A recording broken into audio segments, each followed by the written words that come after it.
สร้างล่มทับหนูได้สร้างล่มทับหมาได้นี่ในเมื่อว่ารัสเซียใกล้จะล่มสลายผลกระทบมันมีอย่างนี้กับลาวนี่นะลาวไปยืมเงินเขาเป็นบ่ละแน่นอนโปรตีนก็ต้องบีบ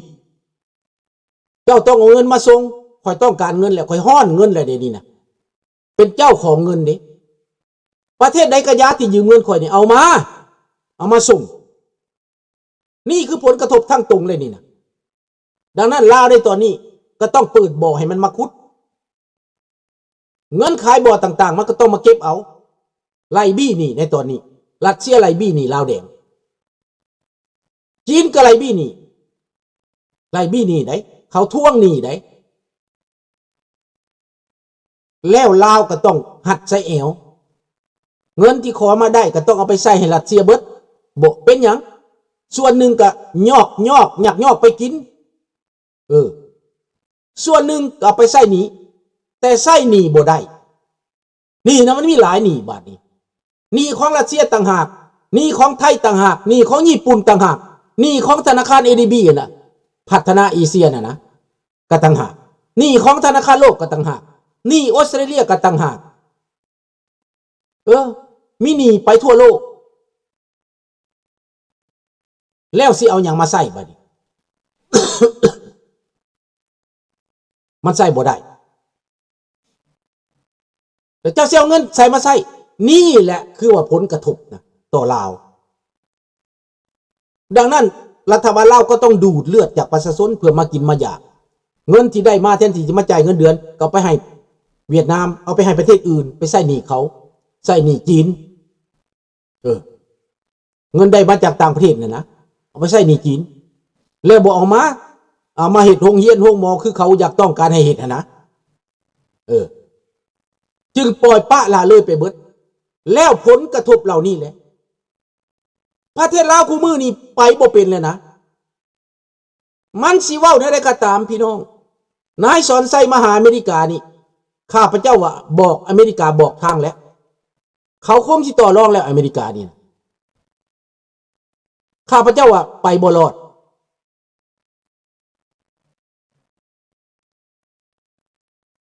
เส้นบ่อข้ามให้จีนเนี่ยนะจีนก็มาคนไปจนว่าแผ่นดินบัดนั่นแหละทางเว้นทางคืนจังทางเป้เพอีหยังก็เป้เพแล้วก็มีผลกระทบต่อคนลาวโดยเฉพาะกู้หนี้ทั่วโลกมาแต่บ่พัฒนาหยังคักอย่างนั่นแหละเงินหัวแตกมันบ่ล่ะมามันสิพัฒนาแนวใดก็คือเฮาเว้านั่นแหละย้อนอย่างมันพัฒนาบ่ได้เพราะมันบ่มีเงินน่ะมันไปใส่หนี้คนเป็นหนี้คนขี้หนี้กระทบต่อลาวนักที่สุดด้านความน่าเชื่อถืออีกสบายดีวอน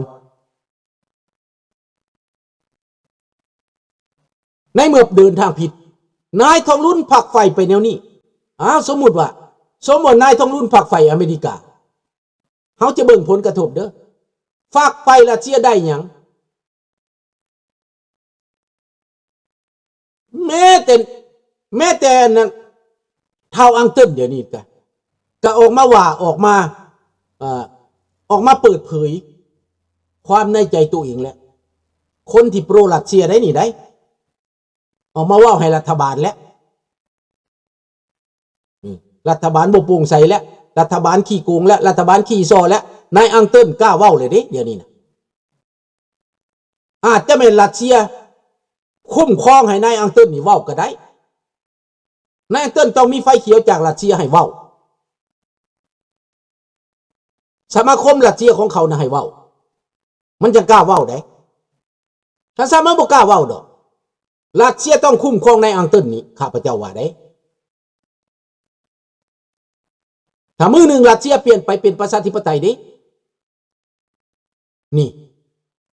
ถ้านายปูตินตายไปดิกระทบต่อหัวนายทองลุนโดยเฉพาะดังนั้นลาเต็ดเดอทองลุนซิซิลิตอาจจะมีอาลาปริสมีอาลาปริสหัวทองลุนน่ะจะเป็น เป็นหัวที่ต้องหมายก็ว่าหมายหัวไว้ว่าสั่นไปท่องรุ่นผิดพลาดในการเดินมาไปเฮียนรัสเซียมาต้องเป็นคอยข่ารัสเซียบ่ต้องเอาการเมืองรัสเซียบ่นี่คนน่ะถ้าเฮียนจากประเทศใดมาก็ตามต้องเอาความฉลาดของความเป็นตัวเองบ่แม่นเอาไปขายประเทศให้รัสเซียบ่แม่นจะต้องไปขึ้นกับรัสเซียนี่อันนี้ที่อยากให้พวกท่านเข้าใจอันนี้สำคัญเด้มันสำคัญ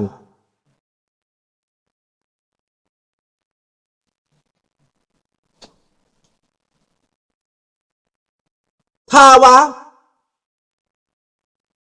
รัสเซียมันล่มสลายลงไปนี้ผลกระทบลาวนี่จะกระทบนักเลยนักเขาจะทวงหนี้แล้ว credibility ทางการสุความเชื่อถือน่าเชื่อถือลูกหลานลาวก็บ่เชื่อถือแล้วเขาบ่เชื่อถือเจ้าไปพร้อมโจรพร้อมมารคือดังพวกท่านได้ยินว่าข้าพเจ้าหาก็ได้ยินมื้อนี้แล้วอ่ะข้าพเจ้าไปเบิ่งข่าวยังบ่เห็นมันพลาดข่าวหัวใดบ่ทันได้เบิ่งเพราะว่ามันมีหลายข่าวเนาะว่าเวียดนามไปช่วยเหลือยูเครนนั้นอาจจะเป็นไปได้เด้อพี่น้องเป็นไปได้เด้อเพราะว่าเวียดนามเขาฉลาดผู้ใดแข็งแห้งเขาแล่นไปเขาบ่ได้เว้าเรื่องส่วนตัวเขาคือข้าพเจ้าเว้านั่นแหละเจ้าบ่ได้ลิ้นการเมืองอเมริกาเจ้ามักหรือบ่มักประธานาธิบดีเจ้ามักหรือบ่มัก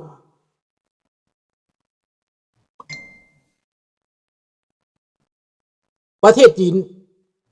ทวงเงินเพิ่มขึ้นอีกต้องจ่ายให้เขาขึ้นอีกแม่นบ่เห็นบ่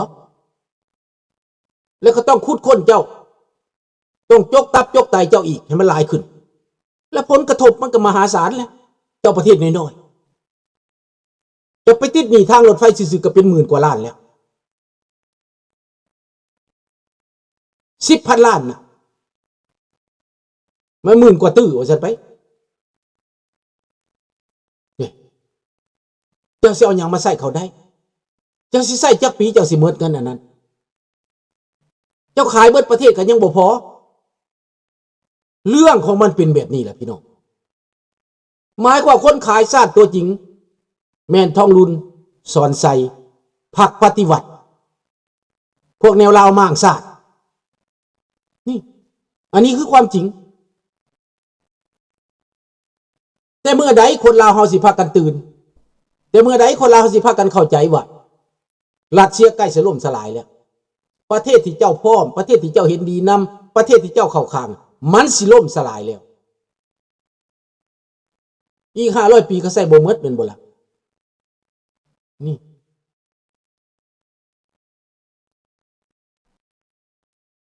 เข้าใจบางคนก็ความคิดมันต่ำพี่น้องความคิดเห็นแก่ตัวบ่เดือดบ่ร้อนบ่เป็นหยังไผสิตายไผสิหยังก็บ่เป็นหยังแต่ข้าพเจ้าบ่เป็นแบบนั้นได้เกิดมาครั้งเดียวมันมีค่าไหมแม่นบ่มาลุงสุนทราเกิดมานะเกิดมาให้มันคุ้มค่าตัวเองนี่กินข้าวมื้อหนึ่งจักคำนับโลดข้าพเจ้าตอนเช้า5 คำตอนเที่ยง8 คำตอนแลง2 คำกินข้าวสมมุติจังซี่นะกินได้เท่านั้นแหละเจ้าสิมีเงินหลายปานใดก็กินได้เท่านั้นแหละเจ้าสิหังปานใดก็กินได้เท่านั้นแหละกินแล้วก็เป็นหยังเป็นเศษไปกินแล้วก็ได้และอายุสิยืนยาวไปปานใดข้าพเจ้าจึงตัดสินใจว่าเฮ็ดเพื่อบ้านเพื่อเมืองเว้าให้มันกระจ่างแจ้งสบายดีสมภูเว้าให้ลูกหลานเข้าใจความจริงเว้าให้คนอ้อมข้างประเทศลาวนี่เข้าใจไผสิเกียรติไผสิสังข้าพเจ้าก็บ่ได้ย้านบ่ได้กลัวอีหยังพอเกิดมาชาติเดียวตายก็มื้อใดไผก็สิตายผู้ใดสังเฮาก็บ่ร้อนบ่หนาวผู้ใดย่องย่อปอปั้นเฮาก็บ่ตื่นบ่เต้นเพราะว่าเฮาตัดสินใจแล้วเฮาตัดสินใจว่าเสียสละเพื่อส่วนรวม sacrifice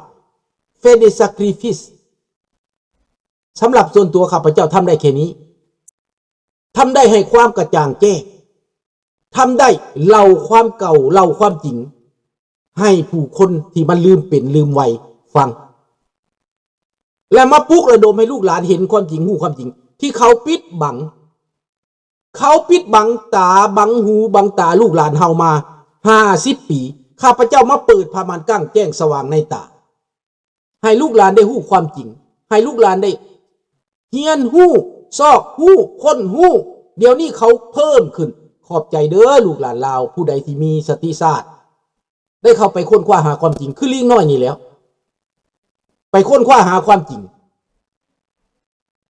นี่ในเมื่อคนทั้งประเทศเข้าใจความจริงแล้วนะมันก็กระจายไปได้บาดนี้มันก็ต่อต้านคนที่ชั่วเฮ็ดบ่ดีนะได้บาดนี้คนเฮ็ดบ่ดีนะมันต้องอายได้บาดนี้มีบางคนมันบอกว่ามันเป็นนักปฏิวัติเก่ามันเป็นพวกปลดปล่อยมันปลดปล่อยมาเพื่อให้จีนมาปุ้นชาติมันปลดปล่อยมาเพื่อให้คนต่างชาติมากินหัวมันปลดปล่อยมาเพื่อมีการกดขี่ข่มเหงมันปลดปล่อยมาเพื่อให้ปากบ่ได้ไอบ่ดังมันปลดปล่อยมาเพื่อให้ลูกหลานต้องติดยาติดเฮติดชาติดเป็นคนหลักคนเลงมีการปุ้นมีการจี้ในบ้านในเมืองนี่แล้วมันอ้างว่ามันเป็นคนดีขั้นผู้ใดเว้าถึงเมืองลาวนั่นมันจ๋าขาดจ๋าเก่งสิน้ำขาสิน้ำเก่งเดี๋ยวเบิ่งเพิ่นนะผู้เพิ่นสิน้ำขาน้ำแกงหมู่นะครับพระเจ้าไปเบิ่งนะเพื่อนยังปันลูกไก่อยู่ก็มีคำมันบ่มีความหูความรักมันเข่าแหงมันเข่าหัวมันแหง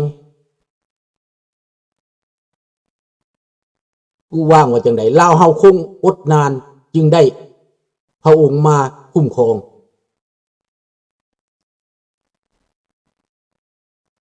เจ้าขอบใจน้อย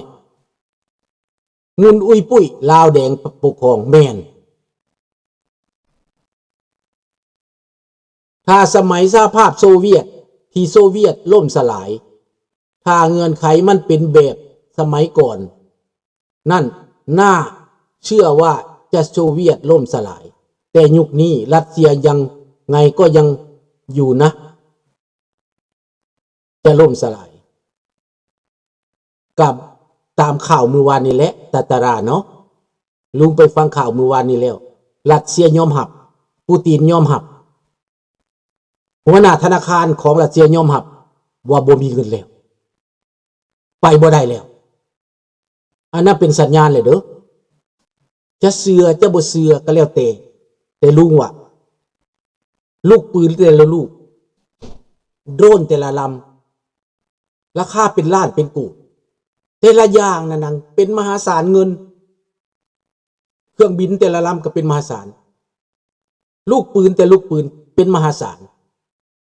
ชีวิตของคนก็ได้จ่ายนี่แหละ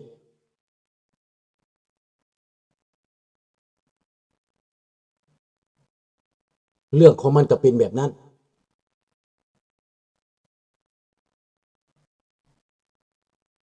ดังนั้นข้าพเจ้าเชื่อเนี่ยว่า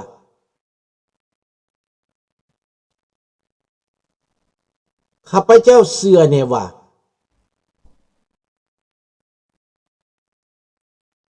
ลาวนี่จะกระทบหนักที่สุดครั้งนี้หนักกว่าสมัยสหภาพโซเวียตสมัยสหภาพโซเวียตนั้นลาวไปเอาเงินมาบ่ได้เซ็นหับห้องป้องประกันแบบนี้ได้มีแต่ซอยเหลือมาแบบปากเป่าซอยเหลือมาแบบยืมกสิบ่หลายข่าวนั้นแต่ครั้งนี้ยืมหลายท่านประดิษฐ์ดังนั้นการกระทบนี่จะแห้งที่สุด